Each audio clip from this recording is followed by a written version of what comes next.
When Mom leaves, call the locksmith. Change the locks. I want new keys before she gets back. That single sentence sliced through the laughter sharper than any knife on the table. My hand froze mid-air, frosting knife hovering above the chocolate cake. Around me the restaurant hummed, glasses clinking, birthday candles flickering, my daughter's smile stretched into something sweet and poisonous. My name is Frances Delaney. I'm 69 years old, and on my 70th birthday my only child tried to lock me out of my own home. But what they didn't know was, the house they wanted wasn't mine anymore. Before I continue, tell me where you're watching from, and hit like and subscribe if you've ever been betrayed by family, especially by someone who once held your hand and called you mom. Because what happened that day didn't just break my heart, it tore open 40 years of sacrifice, silence, and trust I thought could never be used against me. And it all started long before that birthday lunch. I wasn't always the kind of woman who sat quietly through betrayal. There was a time when silence meant survival, not surrender. I was 29 when my husband Patrick died in a work accident at the Bayview docks. He'd been an electrical engineer, careful and methodical, but one loose wire on a rainy afternoon took him from me in less than a heartbeat. They called it a tragic workplace incident. I called it the moment everything I believed in collapsed. That night I sat on the kitchen floor of our rented apartment, my 3-year-old daughter Rachel asleep in my lap, her thumbs still wet with tears. The refrigerator hummed like a low, cruel reminder that life would keep moving even if mine had stopped. I counted out what I had left: $37 and an overdue electric bill. The next morning I went to Bayview Regional Medical Center and begged for a job. Any job. I didn't have a nursing license back then, just 2 years of community college and a will that refused to break. The head nurse looked at me with pity, then handed me a clipboard. "We can start you on night sanitation," she said. "Low pay, long hours. You'll clean more blood than you ever thought you could stomach." I said yes before she finished. That was my first act of defiance against despair. For years, Rachel slept in the hospital break room while I wiped floors that smelled like bleach and grief. I'd watch the nurses rush down the corridors, their shoes whispering against linoleum, their hands steady, even when their eyes looked hollow. Something inside me wanted that steadiness, that control. So I started studying again, stealing minutes between shifts to read anatomy flashcards under the flicker of vending machine lights. I didn't know it then, but those sleepless nights would shape everything that came later, including the woman who'd one day stand up to her own daughter in court. When I finally earned my nursing license at 34, the hospital held a small ceremony in the staff lounge. My supervisor clapped me on the back and said, "You've got grit, Delaney. Not everyone survives the night shifts." I smiled, but inside I thought survive. Survival had been my only way of living for years. I moved us into a small duplex near the coast, peeling paint, leaky roof, but it was ours. Rachel grew up watching me juggle double shifts, paperwork, and exhaustion. Every morning I'd braid her hair and whisper, "We're going to make it, baby. Just you watch." By the time she turned 10, I had saved enough for a down payment on a plot of land just outside Savannah near the marshes. The real estate agent laughed when I told him I planned to build there. "Ma'am, it floods half the year. Ain't no place for a single woman to start." I told him I'd rather fight water than depend on anyone again. The house took 4 years, weekends filled with hammering blueprints spread on the hood of an old car, and Rachel playing in the mud while I argued with contractors who thought the widow Delaney didn't know what she was doing. But brick by brick, nail by nail, it rose, a small wooden home facing the sea. Every corner smelled of salt and effort. When we moved in, Rachel was 14 and full of teenage indifference. She barely remembered the nights we ate ramen noodles in the hospital cafeteria or the years I worked through Christmas. To her, the house was just normal. She couldn't see that the walls were built from my exhaustion or that each tile in the kitchen represented a shift I'd survived. I didn't blame her. Children are supposed to forget what their parents suffered, but forgetting has a price. The older Rachel got, the more she looked at the house as something owed to her. At 16, she asked if the title had both our names. I laughed softly, thinking it was a joke. "Sweetheart, when you build your own, you can put any name you want on it." She didn't laugh back. By the time she graduated college, she had already changed. Her laughter became sharper, her hugs shorter. She married David, a man who could charm anyone with a handshake and a smile that never quite reached his eyes. He worked in financial consulting, which, as I later learned, meant he was very good at making other people's money disappear. Still, I wanted to believe the best. Rachel told me they'd help manage my retirement finances. I thought it was sweet that maybe she finally wanted to care for me the way I had cared for her. But small things began to shift. Rachel started bringing up my age more often casually at first. "Mom, you really shouldn't be climbing ladders anymore. Then, you know it's dangerous living alone by the coast. What if you fall?" One evening she left a stack of brochures on my kitchen counter. "Just for you to look at," she said. They were glossy pamphlets for assisted living facilities, all with smiling seniors and pastel walls. I laughed it off, but the smile didn't reach my eyes. Around that same time, David began asking about my house value. "The market's hot," he said over dinner one Sunday. "You could sell and live off the interest comfortably. We could help invest the money. You'd never have to worry about bills again." I told him I wasn't worried about bills. I was worried about people who think they know what's best for me.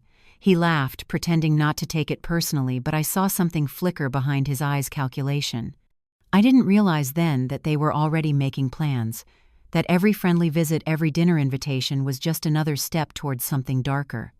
One night, while cleaning up after a family dinner, I overheard them in the living room. Their voices were low, but I knew that tone the one nurses use when delivering bad news gently. Rachel said she's 70 next month. "It's time to think about what happens next."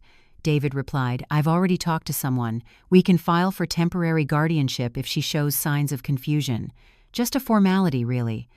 The word guardianship hit me like a slap. I remember standing there with a wet dish towel in my hand, my heart thudding so loud I thought they could hear it. That night I didn't sleep. I sat by the window listening to the waves crash against the shore, realizing the sound that once comforted me now sounded like warning drums. The next morning I made coffee and went through every file, every receipt, every document I had. For 40 years I'd built my life around that house, but suddenly I knew if I wanted to keep my freedom I had to let go of it first. I called Lila Green, an old neighbor turned real estate agent.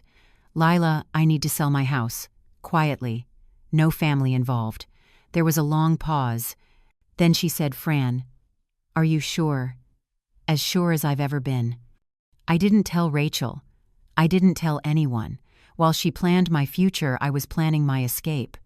I didn't know it back then, but this decision, the one that broke her illusion of control, would be the spark that burned everything down. Selling the house wasn't easy, not emotionally, not logistically, and certainly not quietly. Every nail, every photograph in that place carried a memory. The walls held echoes of lullabies, arguments, and long nights when the only sound was the ocean wind rattling the porch screens. But I had learned long ago that survival sometimes means cutting out what you love before it poisons you. Lila handled everything discreetly. She found a retired couple from Charleston, cash buyers who loved the sea view and the soul of the place. I signed the papers with hands that didn't tremble until the very last page. When the ink dried, so did the illusion that the house was my safety net. Freedom, I realized, often comes disguised as loss. I moved into a small apartment at Seaside Court Towers, a quiet, sunlit complex overlooking the marina. The first night there I slept without checking the locks twice. The second night I realized I didn't need to whisper goodnight to the shadows anymore.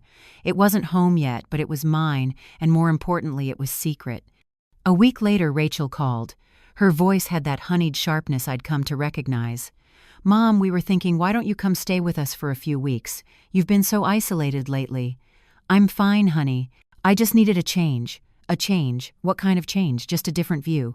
She went quiet for a moment, then asked, "You're still at the house, right?" I smiled into the phone. "Of course." It was the first lie I'd told my daughter in years, and it tasted bitter but necessary. 3 days later, David showed up unannounced. I saw him through the security camera of my new building, standing at the front desk with his usual smug grin. The doorman called up to confirm, and I told him to say, "No one by that name lives here." David left after a few minutes, confusion twisting his perfect hairline. That's when I knew they were already watching. Within a week, I started receiving mail at my old address letters marked "Return to Sender." The forwarding request hadn't gone through, or worse, someone had canceled it. I filed for a P.O.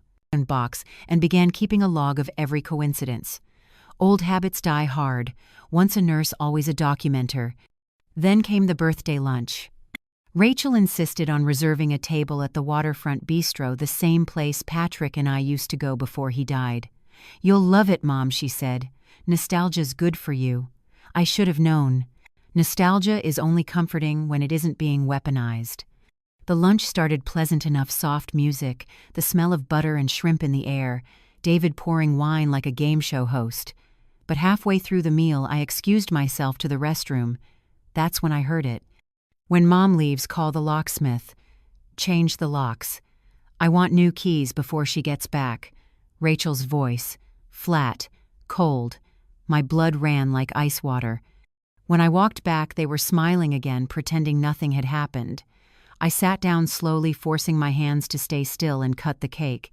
Each slice felt like a countdown. That night I called Naomi, my niece's daughter, a young law student who had always admired my old-school orderliness. She picked up on the first ring. "Aunt Fran, you okay? I need to ask you something." Hypothetically, what would happen if someone tried to declare an elderly parent incompetent? Her tone shifted instantly. "Who's trying to do that to you?" I hesitated. "Just answer the question." She explained how easy it was to file, how the courts often err on the side of protecting the elderly, even if the claim was manipulative. By the end of the call, I'd made up my mind they wouldn't get the chance. I gathered everything: medical records, property documents, financial logs, and stored copies in a safety deposit box. Then I did something I'd never imagined. I visited Dr. Howard Ellis, an old colleague who'd switched from neurology to forensic psychology. He smiled when he saw me. "You always said you'd never come see me unless the world ended." "It's not the world," I said quietly. "Just the family part." He ran a full cognitive assessment. I passed every test from memory recall to problem solving.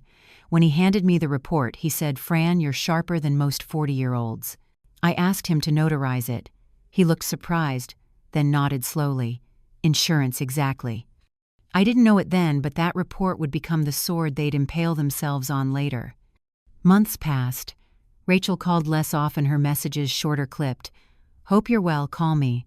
Then one day a thick envelope arrived from the county court.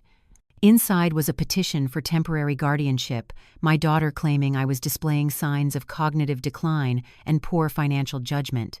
Poor financial judgment. That's what she called selling my own house. I remember sitting at my kitchen counter, the afternoon light cutting through the blinds like bars. My throat felt dry, but my mind was clear, crystal clear. I called Naomi again. "They've filed," I said.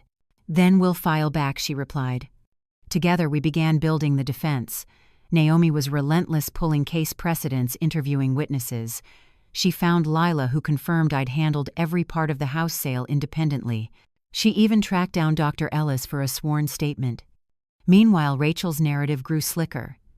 She told neighbors I was struggling with early dementia, that she was only doing what any loving daughter would. The town nodded sympathetically because everyone loves a dutiful child. No one questions the villain if she smiles sweetly enough.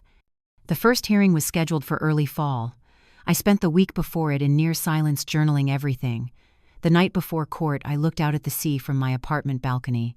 The air smelled like rain and salt, same as the night Patrick died. I whispered, "Patrick, if you can hear me, I'm not letting her take what we built." The next morning, I walked into the courthouse in a pressed navy suit and low heels. Rachel was already there, wearing soft beige, the color of innocence. David leaned in close to whisper something, and she laughed. That sound used to make me happy. Now it only made me colder. Naomi touched my arm. "You ready?" I nodded. More than ever. As I took my seat in front of the judge, I realized something: I wasn't the woman they thought I was anymore. The tired mother, the quiet widow, she was gone. What remained was a woman who'd built a house from her own two hands and could damn well rebuild her life without permission. And what they didn't know was that before they ever stepped into that courtroom, I already had every piece of evidence I needed, neatly logged, time-stamped, and waiting to burn their lies down to ash. The morning of the first hearing, I noticed how quiet the courthouse was. Not solemn quiet in the way hospital corridors fall silent before bad news. You could hear every heel click, every shuffle of papers. I sat at the table beside Naomi, my heart steady but my fingers tracing the edge of the folder in front of me. Inside were the documents that told the real story: the house sale receipts, Dr. Ellis's notarized report, and the logbook I'd been keeping since the day I heard my daughter's plan. Rachel arrived 10 minutes late. Of course she did.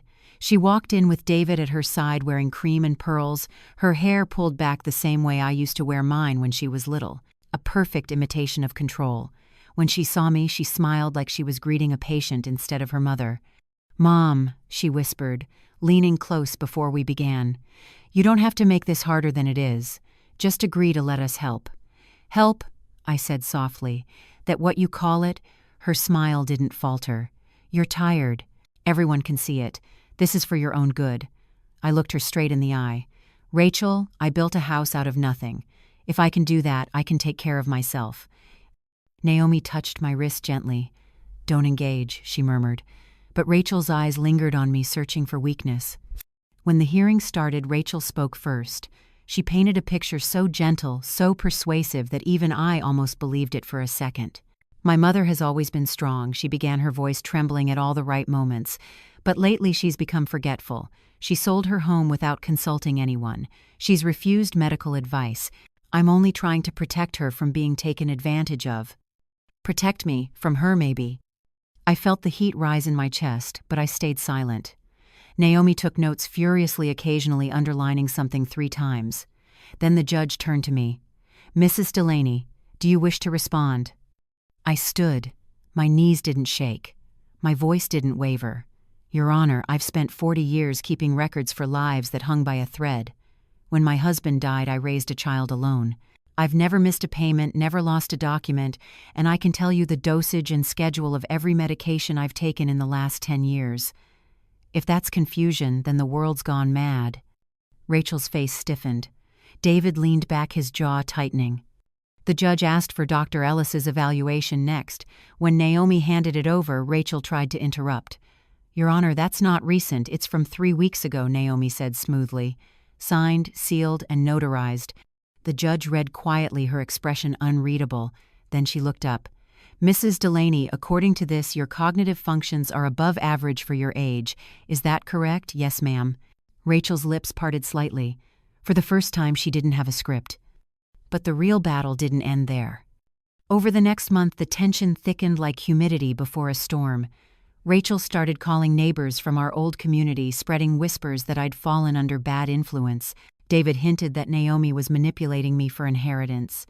Every word they spread came back to me eventually. Savannah's a small place. Gossip doesn't need wings when it has coffee tables. I didn't fight their words. I documented them. Screenshots, dates, times. The nurse in me knew evidence is stronger than emotion. Then one afternoon, I received a notice Rachel's legal team had requested a psychological reevaluation, this time from a neutral expert of their choosing. I called Naomi immediately. "This is intimidation," she said, her voice crisp. "You don't have to agree." "I will," I said. "Why?" "Because I have nothing to hide, and I want them to watch themselves lose." So I went. The evaluator, a younger psychologist with kind eyes, asked me questions about memory money, even my daily routine. I answered each one calmly, sometimes with more detail than she expected. When it was over, she smiled faintly. "You're the most organized interviewee I've ever had." "That's because my daughter thinks I'm losing my mind," I replied.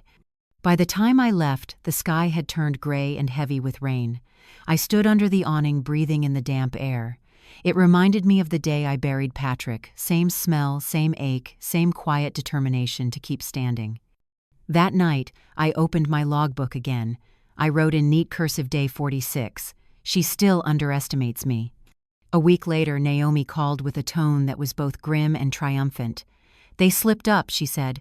"Rachel's lawyer accidentally sent us a draft memo. They were discussing potential evidence of confusion, including a statement that doesn't exist." "What kind of statement?" I asked. "Apparently you told a neighbor that you miss your husband and wish to go home. They're twisting it into suicidal ideation." I laughed softly, disbelief mixing with something darker. "They're fabricating grief now," Naomi sighed. "We'll expose it, Aunt Fran. But you should prepare yourself. It's going to get uglier before it gets better." She was right. The next escalation came when I received a welfare check from Adult Protective Services. A woman showed up at my door, kind, professional, but probing. "We received a report that you may be living unsafely," she said. I invited her in, offered her coffee, and handed her my perfectly organized folders, medical forms, property deeds, even a recent photo of me doing yoga. She left half an hour later with an apologetic smile. Before she walked out, she said quietly, "It's always the ones who seem to have it all together that someone tries to silence." I stood by the window watching her car disappear. The world outside looked calm again, but I knew better. Calm in my experience was just the moment before the next monitor alarm went off. I didn't know it yet, but the storm Rachel had started was about to reach the kind of breaking point no one could predict, not even her. The storm broke 2 weeks later. Not outside the skies over Savannah stayed stubbornly blue, but inside my life, where calm had become a lie I could no longer afford to believe. It began with a letter. A thick official envelope from the county courthouse, stamped emergency petition for temporary guardianship expedited review. Rachel had filed again. This time she'd added new evidence, alleged financial mismanagement, and increased confusion. I could almost hear her voice dictating it, soft, reasonable, convincing. I drove straight to Naomi's office.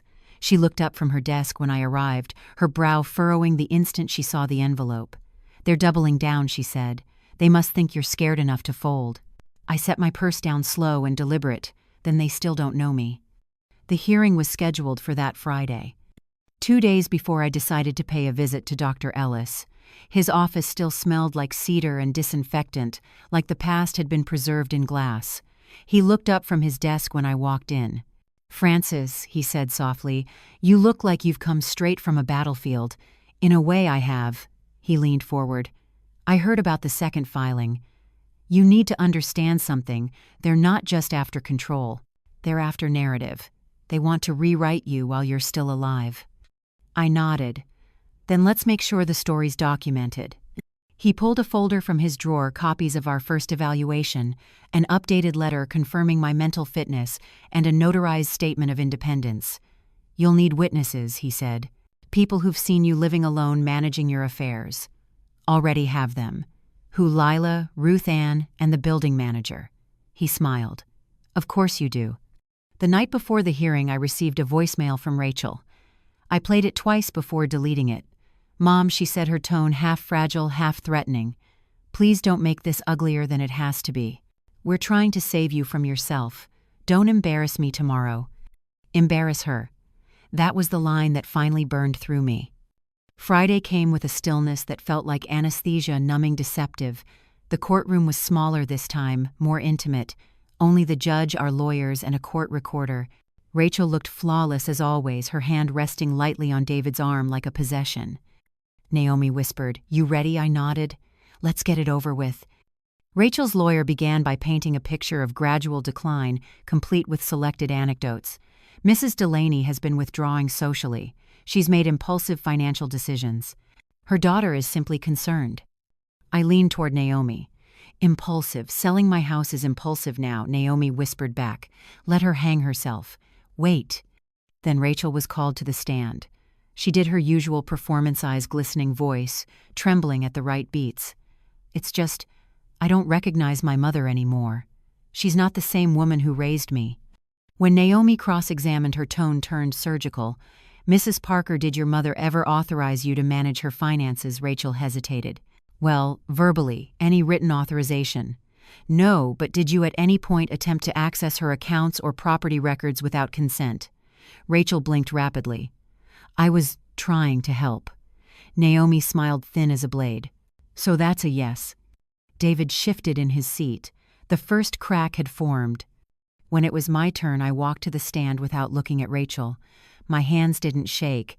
My voice came out steady, even calm. I explained my routine bills, paid grocery lists, kept exercise schedules logged. I told the court how I'd sold my own home, paid all fees in cash, and even arranged my medical checkups in advance. Every detail was backed with documentation.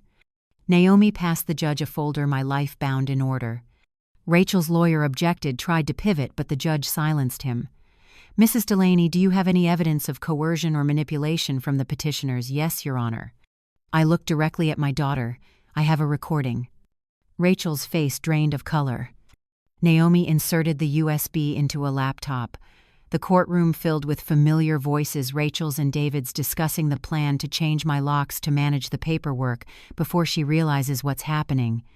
The silence afterward was absolute. Rachel's lawyer stammered something about context, but the judge's gavel struck once. That will be enough. I didn't look away from my daughter. She avoided my eyes, staring instead at her hands manicured, trembling slightly. The hearing ended quickly after that. The petition was denied with prejudice, meaning it couldn't be filed again without substantial new evidence. But the damage to humankind was already done. That evening I walked along the pier behind my apartment. The sun dipped low, painting the water copper and gold. I thought about Patrick, about the house, about Rachel as a baby sleeping against my shoulder. The ache in my chest wasn't victory, it was something colder. A wound too deep for applause. My phone buzzed with a message from Naomi. You did it. But I knew this wasn't over. Rachel wouldn't just accept defeat. She'd twist the story, turn herself into the victim, me into the cold-hearted mother who chose pride over family. And people would believe her, because charm is louder than truth. So I made a decision that night. If she wanted to destroy my name, she'd have to face the full weight of what she'd done. I had more recordings, more than she knew. I had financial logs tracing money transfers from my accounts she'd tried to help manage. I had her lies in writing, preserved like specimens in glass. I closed my journal and wrote one last line before going to bed. Tomorrow, I stop surviving. Tomorrow, I start fighting. The day of reckoning didn't arrive with thunder. It came with the calm cruelty of a savannah afternoon, the kind that smelled like sea salt and magnolias, where everyone smiled just a bit too politely. The courthouse was larger this time, open to the public. Rachel had requested a full hearing to restore her reputation after the previous denial. David stood beside her again, smug as a man who thought charm could rewrite law. I almost pitied them. Almost. I sat at the respondents' table with Naomi and Dr. Ellis, my folder laid neatly in front of me, tabs, highlights, color-coded notes. The organization wasn't just habit, it was armor. The bailiff called for silence.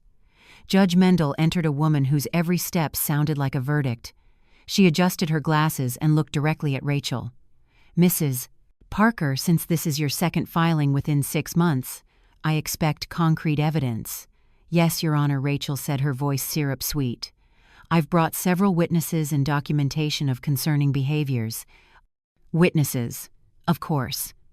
The first was a neighbor from my old street, someone Rachel had been feeding stories to for months. She seemed confused, the woman said. She once asked me what day it was. Naomi leaned over. We'll destroy that in one question, she whispered. When cross-examined, Naomi asked, was this the morning after a hurricane power outage? Yes, I think so. Would you say many people were confused that morning? A beat of silence. Well, yes. No further questions. The courtroom chuckled softly. Then came the so-called financial expert, David's friend, who testified that I'd made erratic investments. Naomi calmly slid a document across the table, my financial summary verified by the bank. Can you confirm, she asked, that Mrs. Delaney's returns have outperformed inflation for the past 3 years? The man cleared his throat. I wasn't aware of that. Then maybe the confusion isn't hers. Rachel's smile cracked. When it was her turn to speak, she did what manipulators do best. She cried beautifully. I love my mother, she said. I just don't want to see her exploited. She's pushing people away. She sold her home. She's hiding money. It's not rational. Her voice quivered at all the right places. Even I could see the jurors' shift softening. It was the same spell she'd used all her life, sweetness masking the blade. But this time I was ready. Naomi rose. Your Honor, with permission, we'd like to present Exhibit 7 amperes. The lights dimmed slightly as she connected the laptop to the projector. On screen appeared the waveform of an audio file. My chest tightened, the one recording they hadn't yet heard. Rachel frowned. What's that? Naomi hit play. David's voice came first. Once she's under guardianship, we can restructure the trust. Then Rachel's good. Just make sure she's too confused to question it. We'll move the funds before she figures it out. The courtroom froze. The judge's gavel struck once.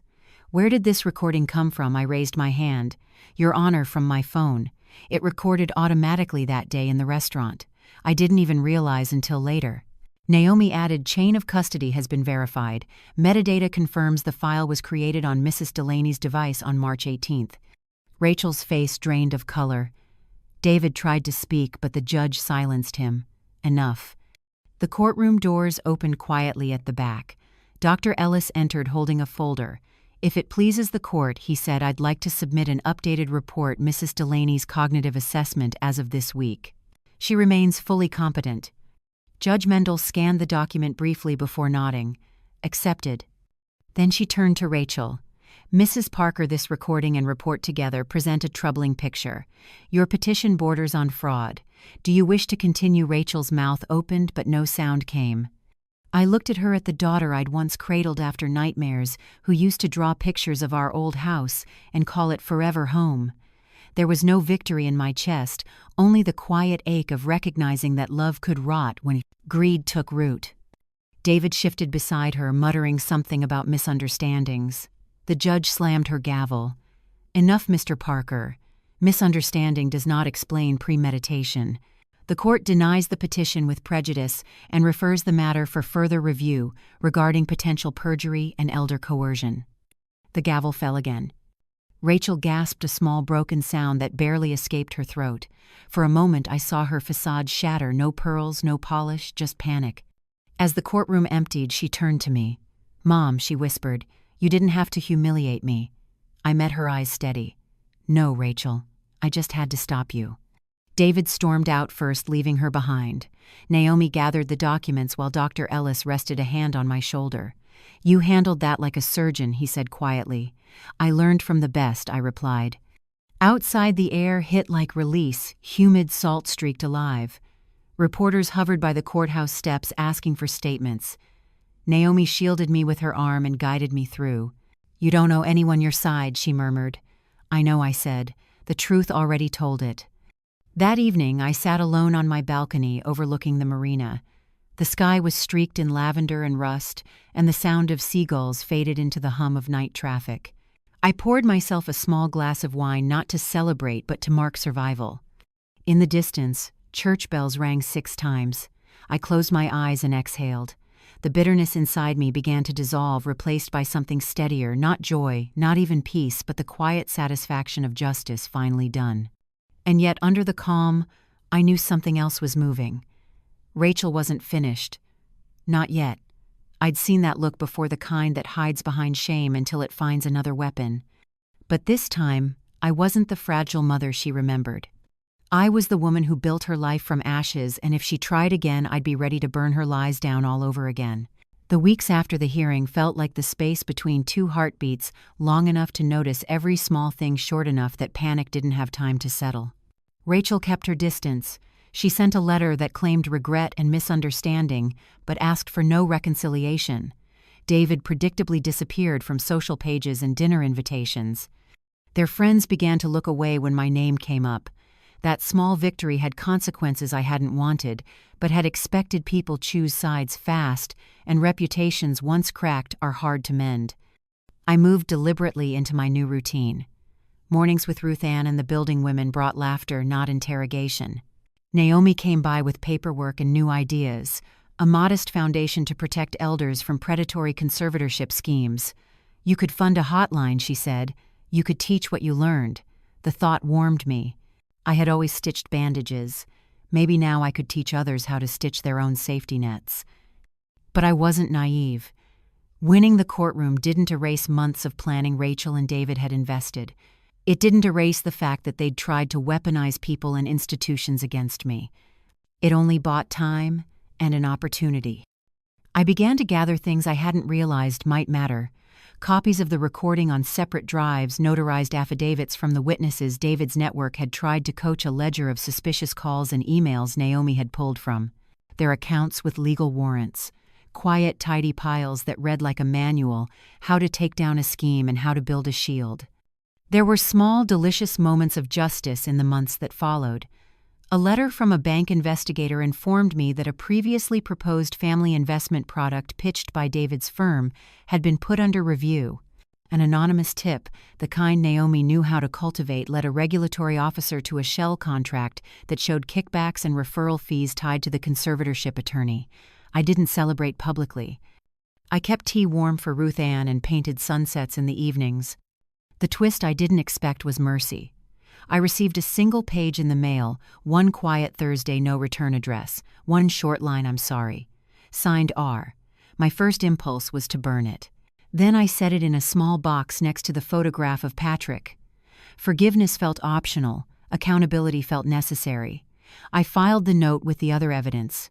Maybe one day the note would be useful in a different way. The real plan, the one that would make sure no other old woman lost her house because a child decided entitlement was a birthright, wasn't dramatic. It was slow and legal and boring in the best way. Create education. Fund counsel. Build a paper trail that's harder to erase than a lie. I thought of my years hunched over charts and monitors, seeing things come apart slowly, and I thought now I could teach people to stitch their seams tighter. So I painted, I filed, and I taught. I called it Small Revolutions, one legal workshop, one hotline, one neighbor who knew her rights. And each small revolution felt like a key not to a door someone could shut on me, but to dozens of doors I could open for others. They thought breaking me would be easy. They were wrong. They handed me the raw material for something better, not revenge for its own sake, but a quiet architecture of protection.